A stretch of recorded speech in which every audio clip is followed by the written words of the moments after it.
uh, Let me I might record just, this so we can. yeah, that's fine.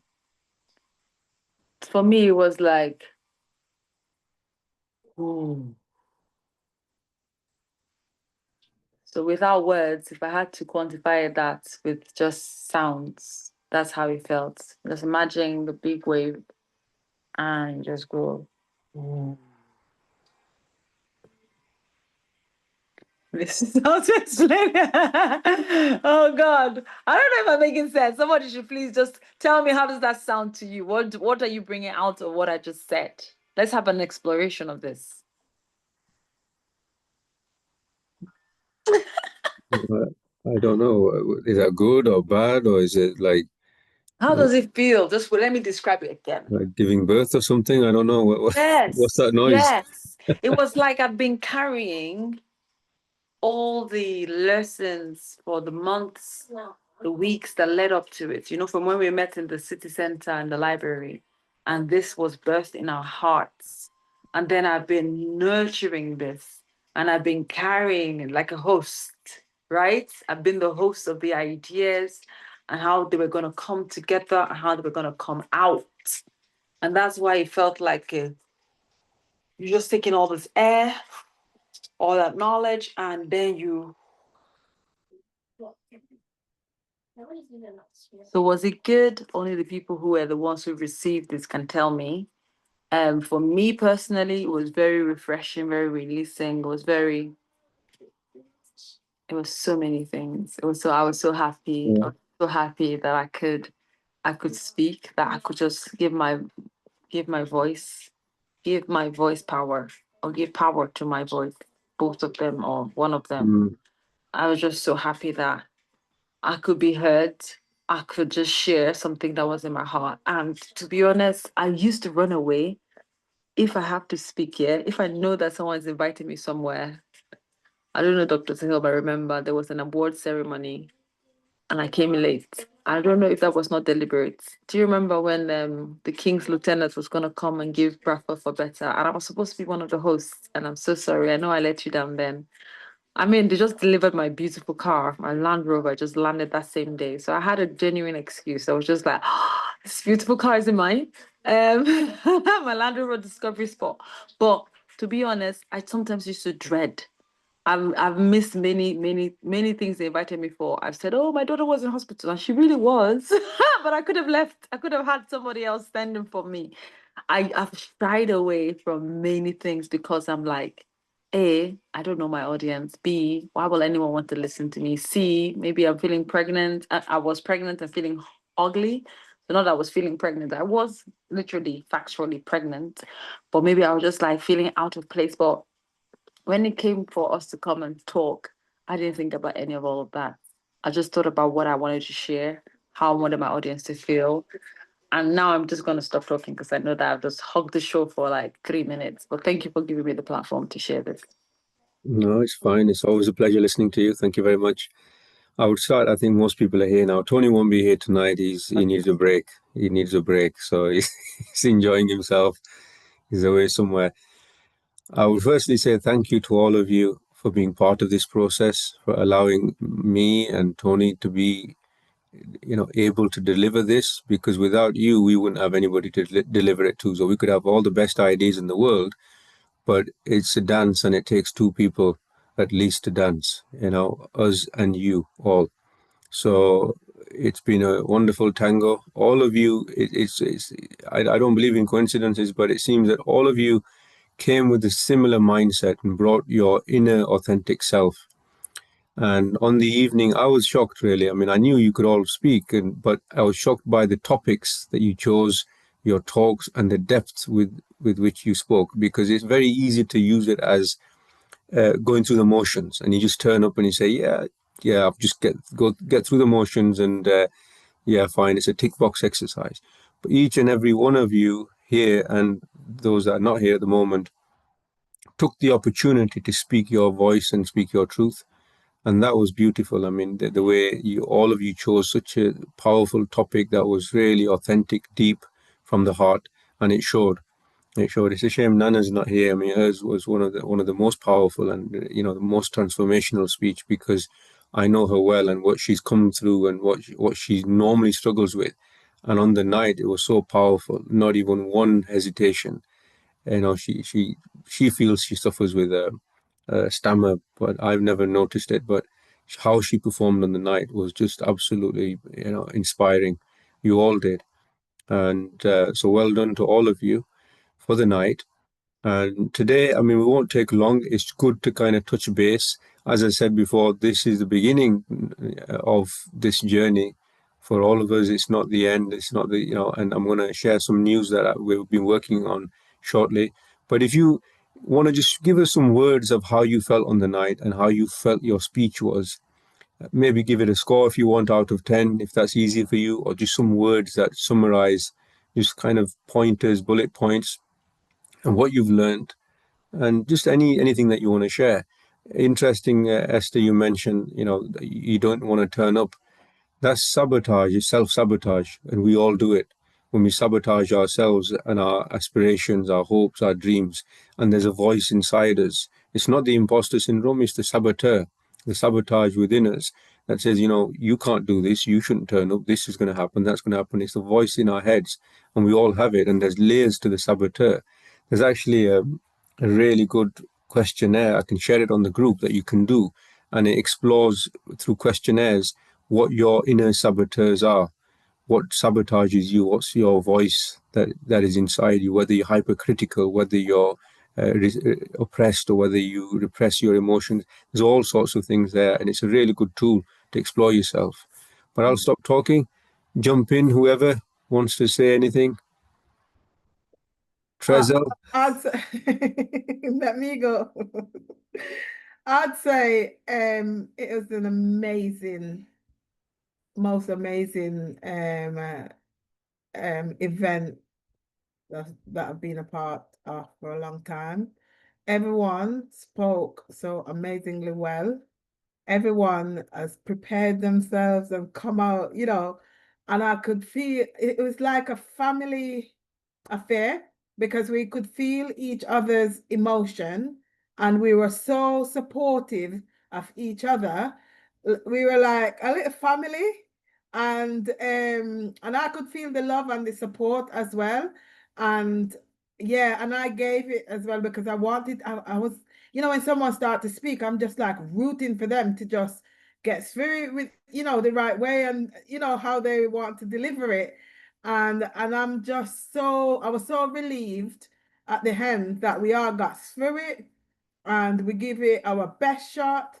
And I took the courage of inviting my family to be on. So my husband and my two daughters were listening. And at the end, they really praised me. I was thinking, like, I am so critical of myself. I overanalyze sometimes, and I pick out every little stutter, mistake, every little thing, mispronunciation of words, everything that I've, you know, but they were so proud, you know, and you know, Tony and Dr. Sale, everyone was so proud of everyone, and for me, that's a win. It's a win. Um, uh, and the night before, I did my speech to my daughter, to try it out, and I was timing myself. And by the way, on the night, I had my phone timing me as well, so that I could gauge. So when I spoke, I was going very slowly and talking. It nearly took 15 minutes. And I thought, right, this is it now. I'm gonna have to just cut out some stuff out of it and speak faster and, you know, and so on. And I was supposed to do it again, run through it again, and I didn't get to run through it. But in the end, I took about 10 minutes, mine on the night. So it ran over for a good 2 minutes. But yeah, I haven't got the words like you, Esther. I just haven't got the words to put it into context and to express how how lovely the event was, how lovely of you to organize it, and it's just, yeah, it just goes to show you that, you know, we don't have to put a limit on ourselves. And if we push ourselves, we can achieve even more than we can imagine. So yeah, I'm buzzing. I'm relaxed now, but I was nervous going into it, buzzing after it, and I'm relaxed now. That's me. Well done. So you're glad that you got through to the library the 3 months ago, 2 months ago, whenever it was, when you I were know knocking on the late. door, when you nearly left and knocked on the door and decided to go home. I never called you. I know, what a journey. What a journey. Yeah. Yeah. But it tells you, 8 weeks, what you can achieve if you put your mind to it. It reminds me of a wonderful saying. I always use the butterfly metaphors. The butterfly, the caterpillar says, just when I thought I was about to die, I learned how to fly. And it's a beautiful kind of, the wings come out, it comes out of the cocoon and it starts flying. And it's the same, you think you're dreading it, you're thinking, what am I going to say? How is it going to be? I'm just going to be awful or whatever. And then you fly. And every single person, I tell you, I mean, I'll share this feedback, I'll ask the guests, but every single guest speaker that was there, they fed back to us such positive, every single speaker, all of you. And they all said that they couldn't believe that you were there as attendees. Like most people attending couldn't tell the difference between the guest speakers and all of you. And that's how good you were. You were on par with those that are experienced speakers and do this for kind of not for a living, but whatever, they do with it. And they're polished speakers. And to be fair, watching it back, I can't even tell. So whether they, everybody just kind of rose to the occasion on the evening. So brilliant. Yeah. Nana's here as well. Welcome, Nana. We were just mentioning you as well and how well you did on the evening. A very powerful speech on the night, straight from the heart. So let's carry on. Anybody else jump in? Can I? So I am the fraudster in this group at the moment because I didn't do it. And although I wasn't there and although I didn't actively participate, I had my earphones throughout. I was helping with the planning, the setting up for the funeral and everything on that day. And I just arrived in Jamaica, so I wasn't fully, but I heard it all. And from when I heard Faisal go first, I thought, oh, that was just amazing. I didn't think anyone could do better. But I have to say, every single one of you were amazing. I'm kind of glad I didn't have to do it because I would not have been able to match up to what I heard on that night. You were just all wonderful. So well done, everybody. And sorry for being such a fraud in this situation. No, absolutely not. I think, Donna, you would have been perfectly fine. You would have done it spot on. Yeah, you would have been wonderful. You would have been amazing. We're going to make sure you make up for it. We're going to get our money's worth because you can headline the Afro-Caribbean Awards. You can speak there. So, yeah, if you're going to be around. So definitely you will get your chance and I'm sure you'll do great. Who else is there? Jabu's here as well. Hi, Jabu. You want to say anything? Go ahead. Hello, everyone. Yes, I really enjoyed that evening. I think everything that Leonie and Esther has echoed resonates with me. You were all fantastic. I was just amazed by each and every one of your speeches. I loved it. I'm sorry. This one's making noise here. She just woke up from the nap. Or not her nap, her sleep. But yeah, everyone was fantastic. Inspiring, really.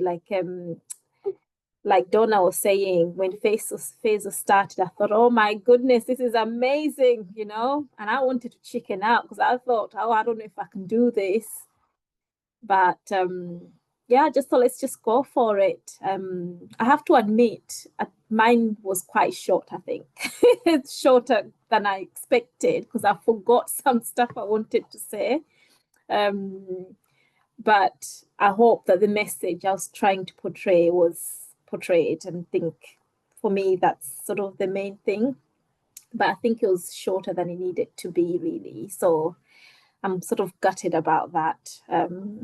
But yes, fantastic, everyone. And thank you again, Dr. Can I Sohail, for just say putting that it you, together. even though you said it was shorter, you came over, you couldn't tell there was anything missed. It was all seamless. And all of you look beautiful as well on the day. I've got to mention that as well. It's like you dressed up for an actual award ceremony. Everyone looked gorgeous.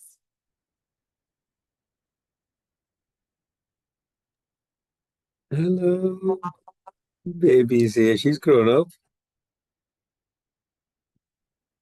Yeah, it was wonderful, Jabu. And you will always forget something. No speech is perfect. We're not machines that are going to kind of go through a script. So it's always natural. You're going to forget something. But as long as the feeling is there and you get all your feelings in and the audience connects with you, nobody's going to know the difference. Nobody has read your speech to say, well, you missed this paragraph from here and this sentence from here. So it flowed perfectly. It made sense. You touched the audience and it was really powerful, really moving. So I don't think you've got anything to be concerned about. It's a learning experience and it will get stronger.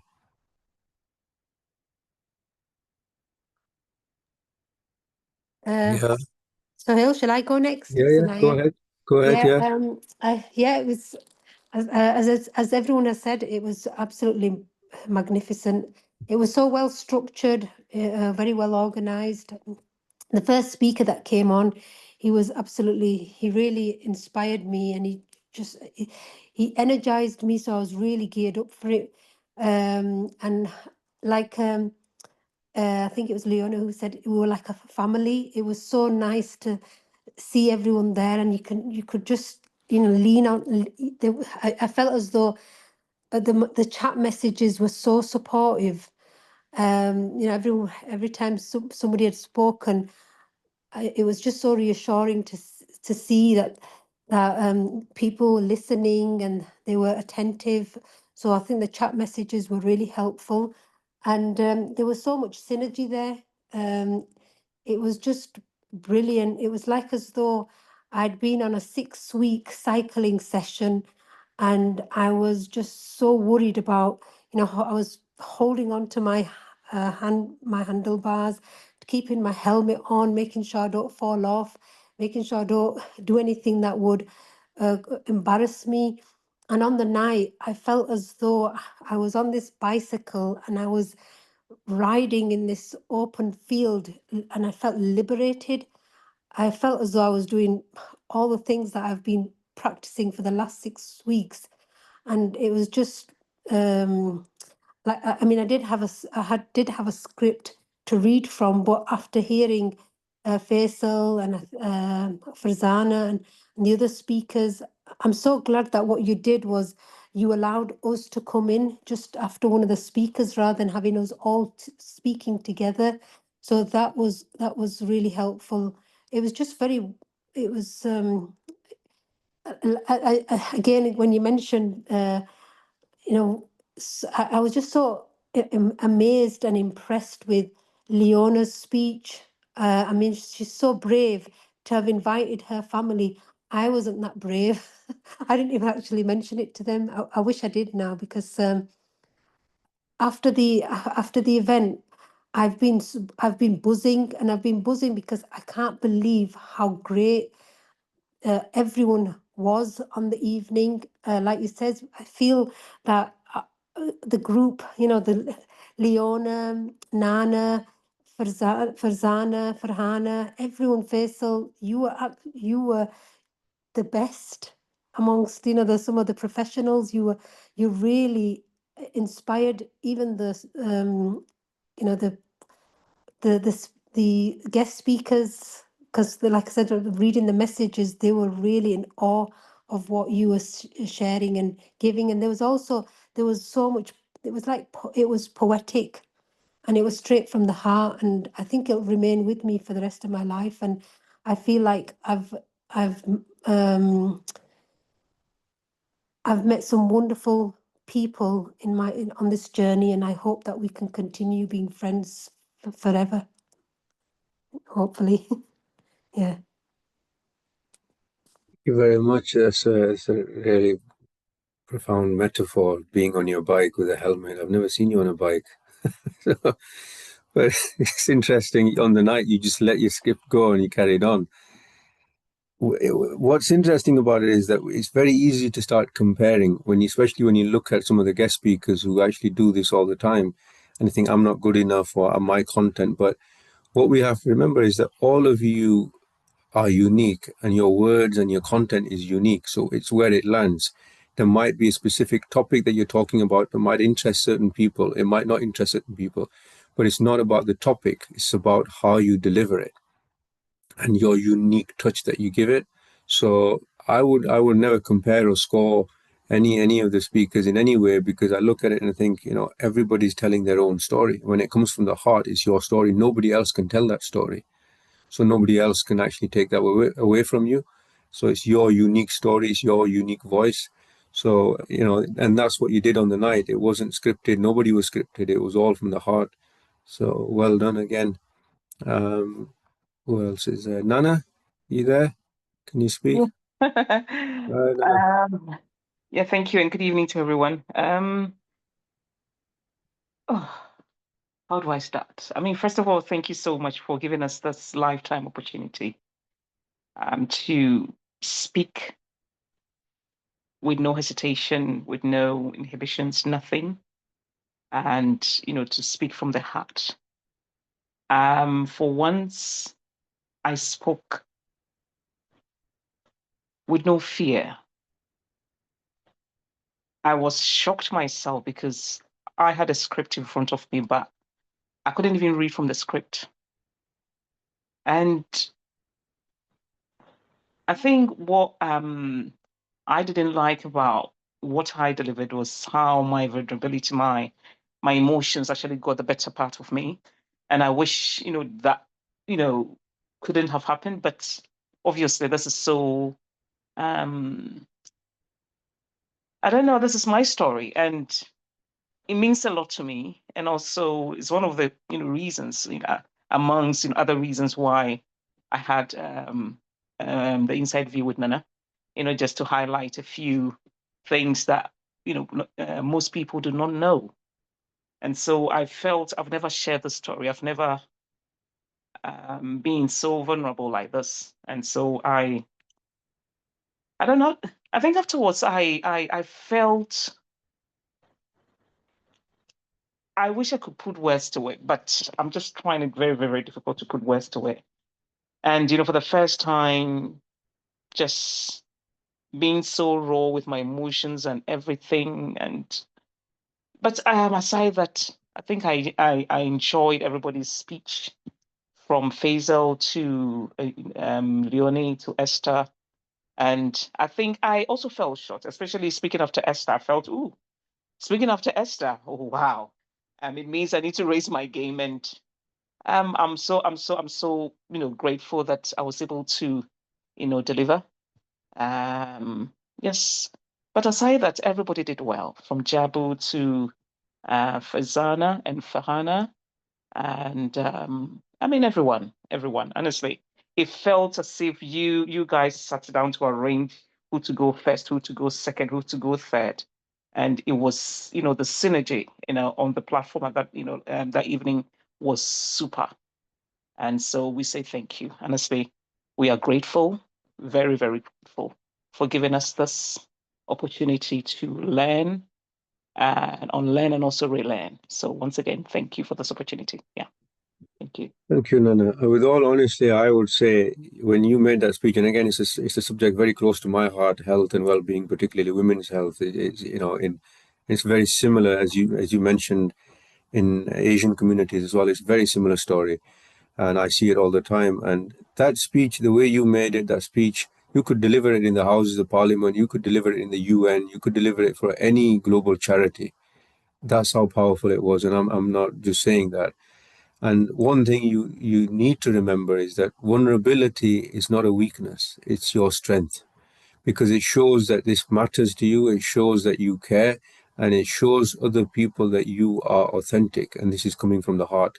And you didn't stutter or stammer once, and I've never really seen you stutter or stammer. I know you're conscious of it, but at no point did your voice falter or your, you know, any sense of weakness in your voice. You were speaking with purpose, quite literally speaking with a purpose, and that's what this whole program was about.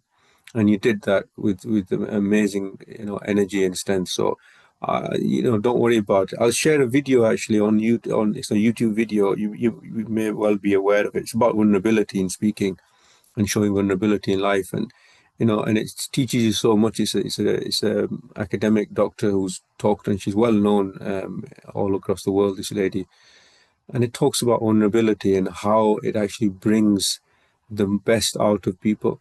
And there's nothing for you to be concerned, ashamed, or anything about, really, because that's who you are, and your passion was on there to be displayed to everybody. So well done, and really, I think everybody would agree with that. I have no concerns about you being emotional. That's what makes you human. Okay, thank you. Thank you so much. Thank you.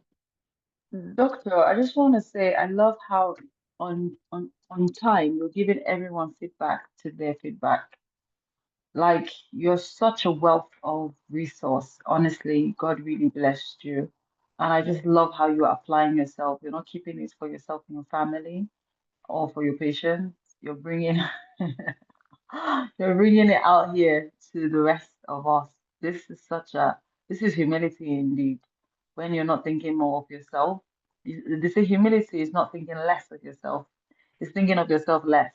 It's not about, oh, what does Sohail need? I'm not saying that you should neglect yourself, self-neglect, but I just love what I've noticed now. And I'm so looking forward to, the saboteur, the voice, the one you said you're going to share. And now you also promised to share another video of how vulnerability and speaking. So I'm just keeping tabs on that. I'm sure you will remember and you will do it. So but thank you. Thank you, Esther. And you're always giving me good feedback. I have a condition. It's a medical condition. It's called optimism. And there's no cure for it, And my optimism is such that I believe that we as human beings, regardless of our color, creed, religion, geography, whatever, DNA, we are very special, each and every one of us. And we have something within us that needs to be polished and shown to shine. And we all have it inside us. All you need is somebody to find that and polish it for you. So I've made it my life's mission to polish anyone and everyone that needs it or wants it or asks for it. So that's why I'm sat here polishing. Farhana, let's polish you. Thank you. Thank you, Dr. Sohail. Honestly, just echoing on from what everybody else said, I think most of, everyone's basically hit the nail on the head with how it went on Thursday. And just to expand on that a little bit further, I feel like we've been on a journey this past 8 weeks and we've known each other. But then on the night, it was like the icing to the cake where everyone just kind of really gave it their all. You could tell, everyone was dressed for the occasion. And like you said, it isn't like a like for like, so there's no comparative. Everyone, they were themselves. And if I had to individually pick each and every person out, I could say, right, these were the strengths. So say, for example, with Jabu, she was very engaging, with the audience. And then Nana, her vulnerability, honestly, I'm in awe of that. I wish that I could do that as well. So like I said, I can go on and talk about each and every individual, but you could see that. But the other thing that I was going to say as well is that the way that it was planned, I don't know whether it was intentional, but when you had the experienced speakers speaking, I just feel like the content of what they delivered, did you arrange it in a specific manner for them to come in and speak about what they were going to speak about, and then have like the debut speakers after? Because I just felt like even that in a somewhat chronological way really made sense. And yeah, it was amazing. Yes, thank you. Yeah. It was planned to some degree. We had to move one or two around for some reason on the night, but most of it was planned. We knew the topics, and I think here it's timely to thank Tony. He's not here at the moment, but in his absence, he's meticulous in his manner, and he worked so hard to get all the kind of schedule done and put people in a certain order. And as you all know, he's such a passionate, authentic, genuine man, a friend, and he was really passionate about this, as we all were, and he had a lot to do with kind of the order and the guests themselves actually, and kind of tweaking the guests as well to try and sort of keep them on a subject, the relevant subject for the evening, and I think they all delivered really well. So yeah, it was well done, and yeah, Farhana, as I said, we had a chat the other day, and I think you did great. To me, I think, as I said, this is the beginning, and you just show of hands who would want to do it again. Who Yes. would want to do it again? I know you So said your hands, but I want to say something. I want to come and listen again, especially people like Lara's story. Oh my God, apply, apply, apply. I'm not gonna forget that. Apply, apply. She's a walking testament. How can you be homeless 4 months, going to the council every single day for 4 months, finally get your place, and now you own buildings, and your job is to empower people to get them off the streets, and that's such a testament because you can see it living and active. Another person I want to listen to, Fasil. I didn't know about like all the story, like what he's been doing, had gone through this whole process, going to school, your own family doors are closing, and now through you, you're empowering so many people, feeding so many people. Bought your family a house. Like, see, I'm telling the story because it's in my heart. And the first time I heard Inaya's story, oh wow, wow, wow, it really touched me. And the first time, Fasil's story, I never heard it before the day itself. I don't think it came when we were doing our. So me, I want to come and hear everybody again. Obviously, different parts of their lives because I've already heard these ones, and so it won't make any sense to hear it again. I mean, it will make sense, but yeah, I want to come and just be part of it. Even if I might not speak. Like, but we have so many stories. So yeah, just thought I'll add that. thank you. Inaya, you got your hand up. The hand was up when you asked if you want to do it again. Oh, okay. So I was So you get your helmet on, get on your yeah, bike. yeah. So Um, So at this point, I'd like to say, obviously, you've got the Afro-Caribbean Awards in October. That's going to be a brilliant event. It has been for the last 6, 7 years that I've been part of it with Tony. It's always a beautiful event. I think you've been there in Iowa once. I don't know anybody else that's been there, or Esther has been there and had an award as well. It's a beautiful event. It's a very, although there's a lot of people there, it doesn't feel like it. It's such a nice atmosphere. It's in town center, Bradford. So you'll all be working towards that. Now, you don't have to do the same speech again. You can, risk it and do something else. If you want to be, you want to be bold, go ahead. But in regards to the practice for it, if you want to practice, we can do online, or if you want to come to Bradford somewhere, we can get a venue in Bradford and meet and maybe go out to eat and have a sort of practice and go through it all. So Jabu's been as well. Nana's obviously here. Nana's had an award as well, definitely. Yeah, so she's been. So you all know what it's like. It's a beautiful atmosphere. So that really is going to be a lovely evening where you'll all be able to speak, and obviously get you the graduation award on the night as well. We'll have guest speakers. So it's going to be a wonderful evening. I'm looking forward to it. Besides that, we are, again, this is not confirmed, but we are working on what Tony does every year, is the Houses of Parliament event. We're trying to get that organized, and all of you will be welcome there with us as a team, and to speak there as well. If you end up, if we end up organizing it and you end up going, you'll have an opportunity to speak there for a few minutes as well. So how's that for a year? 2025 public speaking in the House of Parliament. So that's all in the pipeline. Another project that I've been working on for a while, and what's that? Sorry, Jabu Nanabin, yeah, is to develop this whole idea of storytelling, people sharing their stories with authenticity and empowering other people, inspiring other people, and making it a community event. I believe that it's in the ordinary that we find the extraordinary. And as Esther mentioned now, she didn't know anything about Faisal and about Lara's story. And these people are, friends of mine. We're most of the people on this group, we're friends. We've known one another for years. But in the ordinary day to day, we don't know the extraordinary lives that you've lived and the extraordinary experience that you've had, or the work that goes on behind the scenes. We don't know. And it's amazing to hear that, amazing to see that, and inspiring in people that you might have known for years, to realize that there's this story happening and this is what they've been through. And Lara is a prime example. She runs a charity, she runs a businesses. I've done some work with her. I'm going to be planning to work with her closely as well. And you realize this is somebody who's come through the entire process. She's talks the talk and she's walked the walk as well.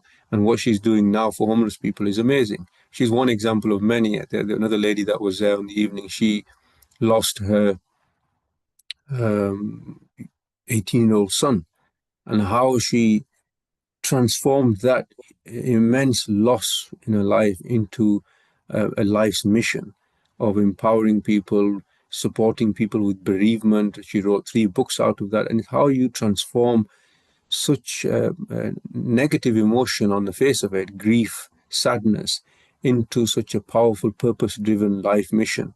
Absolutely inspiring. Farzana, again, she hasn't shared a lot of her stories. She's got so many stories to tell. She lost her children. She lost 2 daughters, at least 2 daughters, who were young, small children. She lost them through real traumatic story. And, she may share that with you at some point. It's such a powerful story. So what I'm introducing is something called the Speaking Cafe. It's going to be called the Speaking Cafe. I don't know if some of you might be familiar with Cash, who's part of the team as well, and he does something called the Comedy Cafe. You might have heard of it here in Bradford, and it's a cafe that moves around different locations, and they do comedy sketches and whatnot. We're not doing comedy. It's called the Speaking Cafe. So it's a similar template that we set up for the Comedy Cafe, but what it will mean is probably monthly. We'll start off and see how we go, but we'll meet up somewhere in Bradford, in a cafe somewhere or a nice place to eat, and we'll have a venue, and we'll get together and we'll pick a topic for that event. It'll be a couple of hours, one evening in the month, every month, and we'll have food, we'll have tea, coffee, whatever, and we'll find a subject that we're going to decide on in advance, and then we pick speakers. So you can volunteer, and we'll have 3 or 4 speakers on the night, and it'll be an open forum for conversation, for speaking, practicing your public speaking, bringing topics. It could be health, well-being, mental health, empowerment, anything, any topics that you've discussed, any topics that were discussed, and we'll create a community, because it doesn't end here. It doesn't end. Each one of you now has got that experience. You've seen it, you've felt the magic. Now it's time to spread it and get other people into this community and build a community of empowered people who are passionate about telling their stories and passionate about sharing and inspiring others. And that's what we want to create. And that's what it's all about. This is not a business. We're not making any money out of this. This is about empowering people, particularly people from ethnic minority backgrounds who don't have platforms like this, who don't get the power, to raise their voice, tell their stories. And we want to create a movement. And it's obviously going to start here in Bradford to begin with, but we'll expand. We're going to come to Manchester in the early new year. The plan is to do an event in Manchester. Leeds isn't far off. It will go to the south as well, and spreading it and turning it into a project that goes nationally and internationally, hopefully. So, let me know your thoughts on that, what you think. And each one of you really, and I've already spoken to a few of you, and we planned this right from the beginning. Someone like Inaya, so much work she's doing in Bradford already, and we want to work, together and empower women, particularly Asian women, and all these issues that she discussed about, and Farhan is the same, all of these kind of really powerful issues that women particularly face in certain communities. We want to face those. We want to empower women to tell their stories, get on a stage and tell people their story or share their story, and through it be healed. because that's what it's about, is finding your voice and going through this journey of healing and coming out the other end as a new transformed person and empowered to tell your stories. So yeah, let me know your thoughts on that, how that sounds.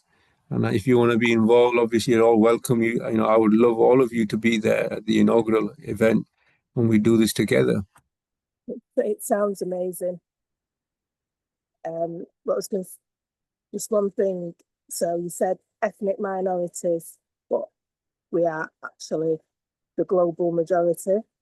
Yes. And a little acronym I heard the other day, the first one I actually liked was GEM, Global Ethnic Majority. So we are GEMs.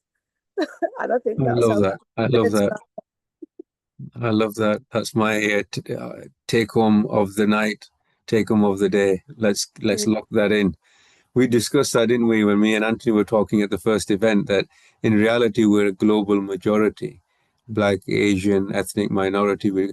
But I'm only being PC, it's the term that's used, BAME. So maybe we need to get rid of BAME and replace it with GEM. And but that's beautiful. Yeah, thank you, Donna. So yeah, that is the idea. And the thing is, I mean, on the event, if you noticed, there was one white guy there, and that was it. Strange. We never intended it that way. It was open to everybody, but we sent it. Can I just say as well? You know, I'm into racial justice, and I speak truth to power, and da. So this one white guy that was there, right, spoke about Africa and is dealing with Africa and stuff like that. So I find that like a little bit like, what? It was ironic, wasn't it? It was ironic. So I said to Tony, of all the people, you had to pick a white guy to talk about business in Africa. yeah, and I was thinking, what? But anyway, yeah, I just thought that's all I'm gonna say. It was a great speech. This is the interesting thing here between all of us. It was a great speech, and he had a wonderful voice. But I didn't feel any heart in it. He did not have the emotion, he the was promoting heart. his business. It was a business marketing CEO talk, and you see the difference between all of you and this chap. And he's probably never made a speech like any of you in his life, because it doesn't happen. That's a speech. It's a marketing speech. It's a business speech. It's a public notice, informational speech, or whatever.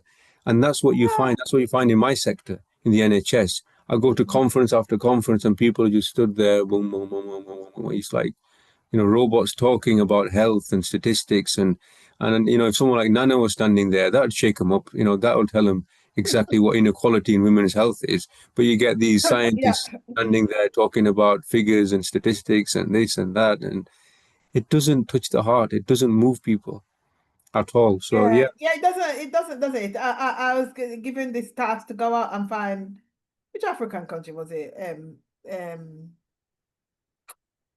Can't even remember. Uganda was talking. Ugandan. Yeah. To go out and find Ugandans, and I'm like, spare me. You know what I mean? But anyway, yeah, it was just not inspiring for me to listen to the one white person that was speaking about their business that they run in Africa and stuff like that. And but that's just me, don't No, I know where you're coming from. And to be fair, I talk about this openly in the Asian community, because one thing we have in common, we're all ex-colonies. We've been colonized. Yeah. The reality of it is that our minds are still unfortunately colonized. Yeah. In many ways.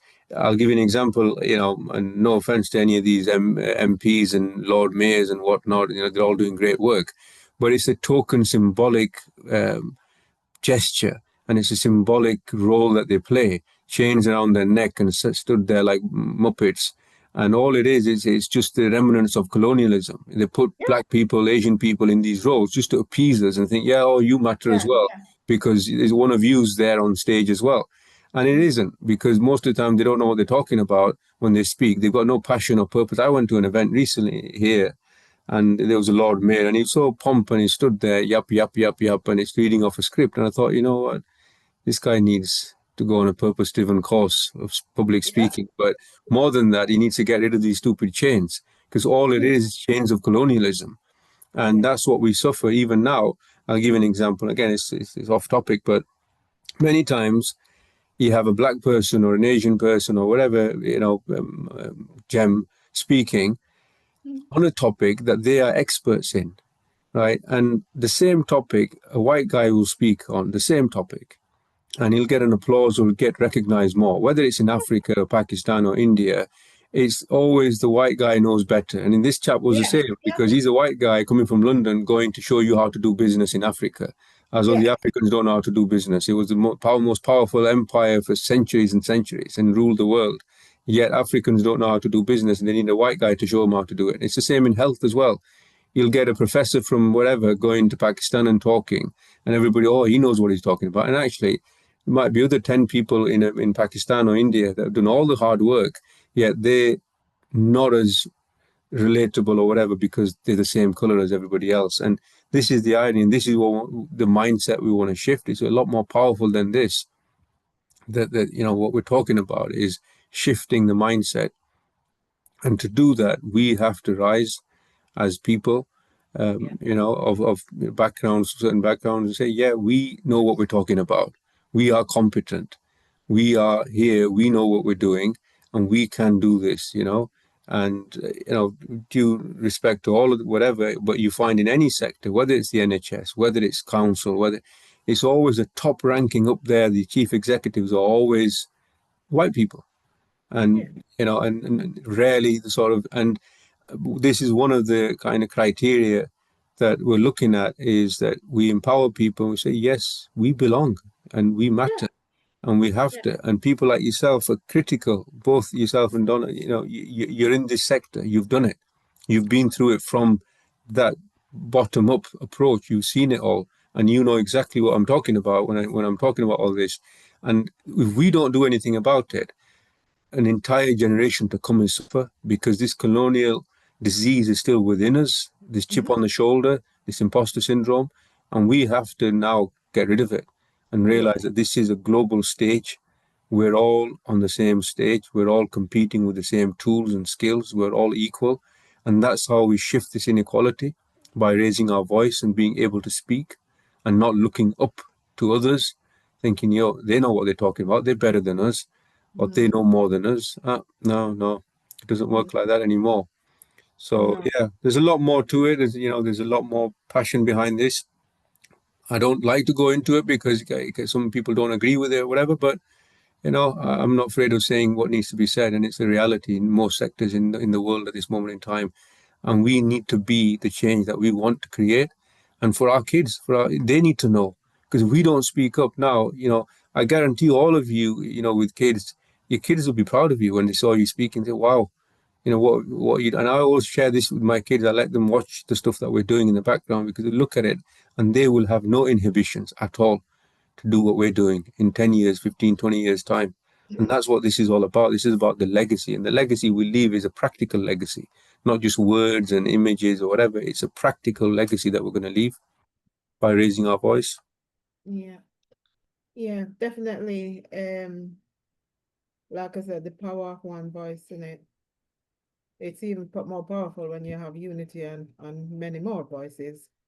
But make no mistake that one voice, your voice, can carry a community. So yeah, we need to give ourselves permission to come out of that mindset and emancipate ourselves from mental slavery, like Bob Marley said. It's not easy to do, because we're suffering from a lot of traumas, that we've been through ourselves, but also secondary and handed down to us from generation. But yeah, I can't get into all of that. But well, we shall. We'll get you to speak. We'll get you to speak on a topic when you come to Bradford. But it's interesting. I say it, going back to it again, is that this is so timely now. You're seeing what's going on at the moment. Obviously, there's immigration, migrants, and the flags, and all these games that are being played. And it's so relevant at this moment in time. We always think racism is something of the past. It's not. It's right here. It's right now. It's ongoing, and it hasn't left. No. And prejudice hasn't left, and it's so topical at this moment in time. Yeah. And if we don't understand how to speak, and we don't have the courage to speak, we're done. This is it. And that evil hasn't left. There's still that white supremacist mindset is still there. The colonial mindset is still there to this day. It hasn't gone, unfortunately. It's such a shame to say that, but it hasn't gone. And and we have to really be ready to counter that with love and empathy and compassion, not with hatred, and not with responses that are kind of reactive and that fight or flight response. No, it has to come from a place of understanding, maturity, compassion, and empathy. And that's how we learn to speak and win people over through compassion and mercy, and not fight back in that. That's the response they're looking for in this day and age. The right, far right wing, this is the responses they're looking for. But anyhow, we'll stop there because we're getting carried away on an entire tangent here. But thank you for that. Any final comments? It's been interesting to hear your views. What I want to add is this. I want to say that I listen to people who show love. It don't matter what race or color they are. I listen to people who actually show that they care. Because I learned when I was quite young, when I was younger actually, that people don't care how much you know until they know how much you care. And I just want to say that. And I also want to ask, is there going to be another cohort of people who come like ourselves and be online learning? And then what's the criteria to join? Is it just for us gems? Or is it open to the wild? No, it's always been open to everybody, and that's the surprising thing, that how quite organically and naturally it's all been gems that have joined. Really, we opened it to everybody, hundreds of people all across the UK. But the answer to the question is yes, there will be another cohort. I'm undecided whether we do an advanced course, because there's so much content I still want to share with all of you. And at some point, I think maybe we could do an advanced course to go into more kind of deep dive into public speaking and more refinement of it, or whether I just do the same course with another cohort. And you're all welcome to come back again for that cohort as well if you want to refresh yourself or whatever. You're part of this team now. So if you want to do that, or you're really keen to do an advanced version, we could think about that as well. And it may fit into the speaking cafe somehow. We might kind of enroll people from that who want to kind of do the course or be part of the community. So it's all in the air. We're open to ideas. As I said, it's never been something that's a business. It's been a passion for us. B4B, we're a completely charity, a volunteer-led charity. So it's all in the spirit of helping others, really. So whatever works, we're open to ideas. Okay, but I know I said just one question, but just piggyback off this thing you just said, what's your vision when you started to think about the purpose-driven speakers summit global? What was your vision? What is your vision? Or is it just what you said now? No, my vision is a global community, and that is always moving. It's never stagnant. When I say global community, I mean a change that we create globally, and that's why we call it the Global Speakers Summit. We could have called it the Bradford Summit, we could have called it the UK Summit or whatever, but we called it global, and we tried to make it global. And the idea is that whatever we're going through, it's replicable around the world. There's people all around. We're more alike than we are different as human beings, and there's people all around the world. Now imagine we can do this course somewhere in Africa, somewhere in Asia, somewhere in the Far East, or somewhere South America. And I'm part of global organizations already. There's an organization called Speakers of Color that I'm part of. And that's well over 1,000 people, and all sort of top performing people in professional roles all around the world that I'm part of this organization. And it's called Speakers of Color. And it's all kind of diverse community backgrounds, people who do public speaking. and something of that nature. But it's not about the top down approach where you think, okay, all these people are high performing CEOs or whatever professionals speaking, and and they know what they're talking about. I want to do it from what we call bottom up approach, where we say, okay, fine, we want to give people a hand and pull them up and say, okay, you want to do this, doesn't matter where you're from, what your background is, what your life skills are, whatever. We start from the baseline, and we're going to, get you there, walk along with you, and it doesn't matter where in the world you're from. So the idea is a global community of empowering people from all backgrounds to be able to find their voice and be able to speak on a global stage. That's the vision, and that vision has no end to it, because the world is billions of people and it's ever expanding. So that we will continue. We'll have a global event annually, I hope. The Speakers Cafe we're launching, and then on top of that, this course, it'll get bigger and bigger, I hope. I'm working on some literature to do with this as well. This whole concept of finding your voice is something that I've been writing about for over a year. So all of that is part of it. It's developing this whole concept of healing through finding your voice. I was just going to add that I think it's a fantastic idea that you're doing this speaking cafe. Evidently from some of the stories which were shared by Leonie, Nana, and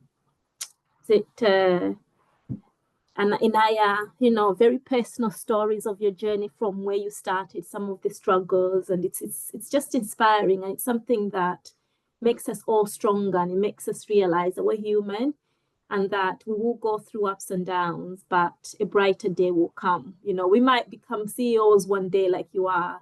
You're only running a business and being a lawyer, doing amazing things, or Nana doing incredible things, and yourself, Inaya. For me, I believe that there's real power in sharing stories, and I love the fact that we're going to be doing it globally, internationally, because again, by listening to other people's stories from elsewhere, we can either work harder, help them to reach their dreams, and I think it's going to be incredible. Honestly, I already know people, let's say from Malawi, would love to be a part of the Speaking Cafe globally. They're doing different things, and this sort of networking on such a scale, in such a meaningful way, would be amazing. So that's incredible. I can't wait. Jabu, what you were saying is so inspirational. You reminded me of Fasil and his speech, 75 summers, 75 autumns, 75 winters. Bless you, sister. Oh, Thank you. Thank you very much, Abu. The interesting thing is, when we talk about public speaking or all of this whole journey, you all no doubt have an end in mind what you want to achieve from it. But there's always secondary gains from anything that you do. And some of the major secondary gains from the whole process, when you become empowered, when you become confident in your speech, and when you tell your story and have the ability to tell your story, you'll find that you'll have a profound change in you and your energy as a person, and how you relate to the world around you. You are perceived differently.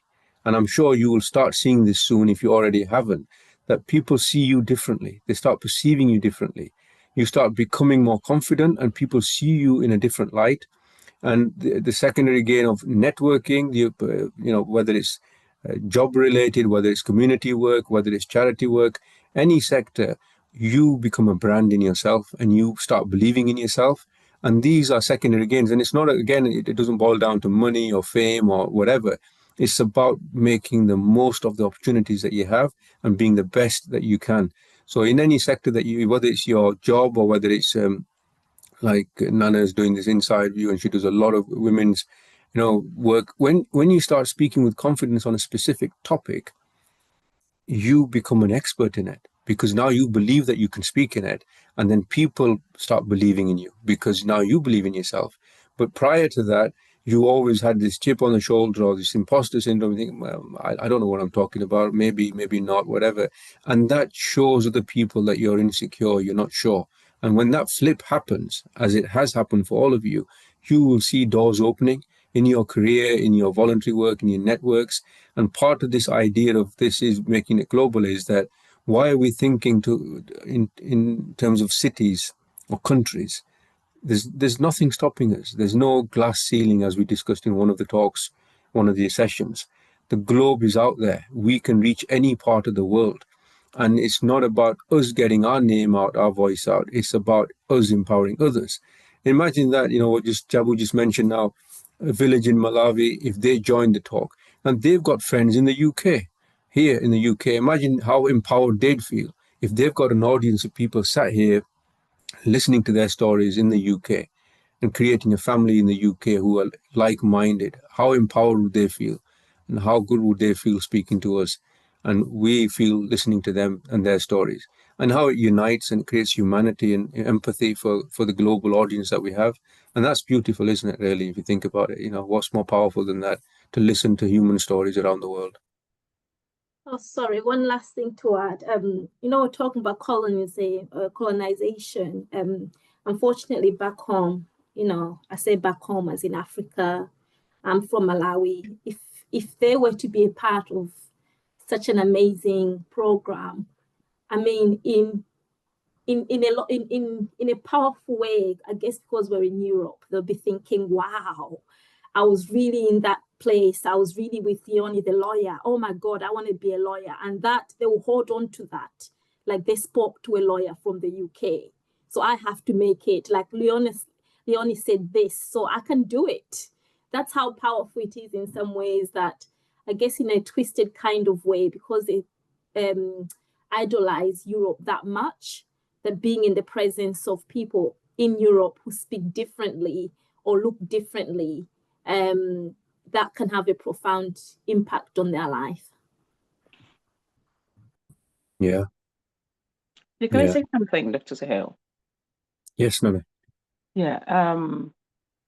On Monday, I had the opportunity to speak to a group of women called Lifted. And these are, I would say that, women founders. And I was just shocked to get this invitation to share my journey, and how I've been able to,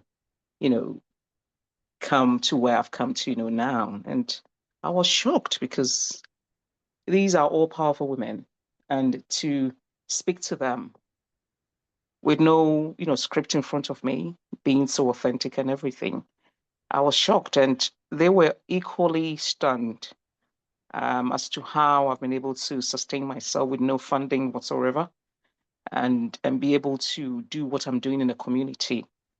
And also they were just asking, how come the NHS and the other institutions, have not, come on board to support what you're doing? And in my mind, just to reiterate to what you just said, when you are different in terms of color, it's so easy to get that visibility, to get that support to do what you're doing. And so I just want to say that what happened on last week Thursday, gave me, or has given me, a different, outlook on how I see myself now, how I need to posture myself now to the world, because now the world is listening, the world is now, watching what I'm doing. So I need to take myself seriously now. I'm not let anything actually, make me feel as if I'm not equal or I'm not adequate enough, to speak out and also to be seen. And so I'll say thank you. And last week, Thursday, will stay with me forever. And also Monday, what happened as well in the room has also given me a different outlook altogether, because sometimes we underestimate what God has deposited in us.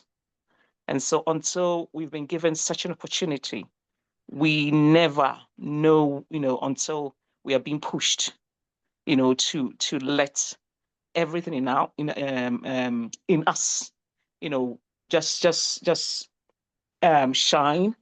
And I'm so grateful to you and Tony for what you've done. I've been, anyway, interviewing people, but until you sit on that hot seat and also, like to be put on that spotlight, you never know how it feels, because I like asking questions, but when they flip it around, it becomes a bit, what I mean? So, to be given this opportunity, I'm thinking, do you know what? Nana, you can do more, because I mean, you can, fly high, to any, heights that you can, attain. So thank you. Thank you. I mean, that's what I want to say. Yeah. So Thank you so much. Thank you. now I'm now being invited to all these places, to share my story, to share my journey. I'm now waiting for you now to give me this invitation, to spread my, my wings very, very, very wide. Yeah, Yeah. So thank you. let's make it happen. Excellent. It's so I'm kind looking of, forward to this cafe thing. Honestly, I will just advertise it on my platform and everything. So bring it on. Yeah, and we'll support you. Yeah, thank cut you. out your bit there in the speech that you did. If you want, I can do that for you and share it with you, and share that wide, share that out there. Get podcasts. I think there was interest in getting you on a TV show as well. I think, as previously about this topic, and just that event itself has generated interest in the topic that you're talking about, and that it opens doors. So, there's, we're all kind of spiritual people here, and I will say something. The word inspired, it stems from spirit. That the spirit enters you. You're inspirited. And sometimes when you align yourself to your heart, your mind is aligned to a passion, it's not you speaking anymore. You're inspired. The spirit within, it just flows. And there's nothing to stop your words. And those words go out of you and impact the heart of other people. And that's what you're doing now. And that's what's going to start happening now, because there's a different tonality to when honestly, I don't know if the others will agree with you, but now even Nana, when you're speaking here now, you sound different from previous sessions, and you can watch them. The previous sessions, we recorded them. Even now, when you're speaking here, you're speaking with such conviction and strength that you weren't before. And honestly, I think people agree with that. And that is beautiful to see, that you've got a newfound kind of strength within you and a purpose. And that's just absolutely amazing. Really commendable. Thank you. Thank you. Right. Anybody else want to say anything? I just want to say that I'm glad that you're doing the monthly speakers cafe in person. If we just think again that, it's amazing how well I feel like we all know each other and how bonded we are, even though we haven't met each other in person. So when we do meet each other in person, I think that's going to be like really great. And I just want to say I don't want this journey to end. So wherever it goes, I'm happy to be a part of it. Thank you. And we'll continue to develop. But there was a thing I wanted to go through, like branding, networking, social media, how you brand yourself. All these are very, very powerful skills. And you could be doing it for years and not doing it right. And it never connects. And when you learn these tricks and tips, and your career, your work, whether it's volunteer sector, whether it's business, whether it's your own business, whether it's a job, you'll start seeing the doors opening in every sector when you apply these things. When it comes to networking, authentic networking, using your story, telling your authentic stories to open doors in networks. And as I said, I think in the speech the other day, and this is what I believe, and I know it's true, is that your ability to communicate, and that's communicate not just on a public stage, public speaking, but communicate one-to-one and impact people one-to-one, or in a forum like this. It's your ability to communicate that is the single most powerful indicator and tool that defines your life's journey. It's your ability to communicate. When you communicate either with your boss, with your employees, with your volunteers, with your stakeholders, with the UN, or whether it's the Houses of Parliament, whatever, when you communicate with passion, purpose, that's when things start happening. Everybody can get the opportunity. You could get an opportunity tomorrow to sit in front of the UN. Will it count? Not if you're not there. Not if you're not there with your purpose-driven voice. But if you are there, it doesn't matter who's standing next to you. It could be George Clooney or whoever else is at the UN, or whatever, what's the other one? Angelina Jolie. It doesn't matter. People will forget them and they'll remember you because of the passion and authenticity that you bring to that event. So that's what it boils down to. That opportunity, one speech, one talk can be life-changing. And there's evidence for that. You'll see it, the video that I'll send you on vulnerability. This woman did one talk and she was an academic professor for years. Nobody knew who she was. She did one talk on TED and it blew up. And next thing you know, she had a podcast, she got this, that, the other. She's a world-renowned author. And there's a guy called Simon Sinek you might have heard of as well. He's done some great work. He did the same thing. He'd written a book. He'd done all sorts. Nobody knew him. Nobody cared. He did one talk, literally a one talk, and it blew up on the internet. And next thing you know, he's a global sensation. So it takes one talk, 5 minutes, 10 minutes to change your life and change the world. And remember that. That's the last message for me now. I'm going to shut up and let you enjoy the evening. Thank you very much. It's been a pleasure. And we shall all meet soon. All right. Thank you. Thank you. Yeah, thank you everyone. Have a great evening. I don't want it to end. It will end. We shall shine Thank light you. for the others. Good night, everyone. Good night, Bye. Good night, everyone. Good night. Okay, bye. Good night. Thank you.